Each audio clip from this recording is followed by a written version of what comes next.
আজকে আমরা টার্গেট করছিলাম তন্দুল রুটি খেতে যাব, তো যেই কথা সেই কাজ।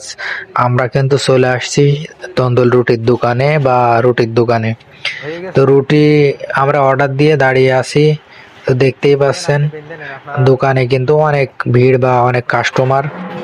আর কাস্টমারদের বিশেষ করে অনেক সময় প্যাকিং করে বা নিজের বঙ্কুস করে নেওয়া লাগছে।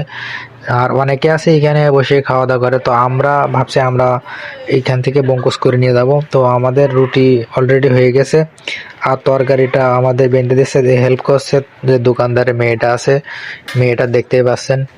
তো আপনারা অবশ্যই আসবেন এই দোকানে। দোকানে কিন্তু সব ধরনের সুস্বাদু খাবার পাওয়া যায়, নিহারি থেকে শুরু করে বিরিয়ানি এবং সবকিছু এখানে পাবেন। তো আপনারা যারা পেনাংয়ের ভিতরে আছেন তারা অবশ্যই আসবেন ট্রাই করার জন্য। এখানে বাংলাদেশি স্বাদে বিভিন্ন ধরনের লোভনীয় খাবার পাবেন। আর এনারা কিন্তু বাজারে যে সোলামুড়ির দোকানটা আছে ওইটাও কিন্তু এনাদেরই। তো দেখতেই পাচ্ছেন এই যে রুটি বানাচ্ছে, এটা কিন্তু আমাদের বাংলাদেশি ভাই।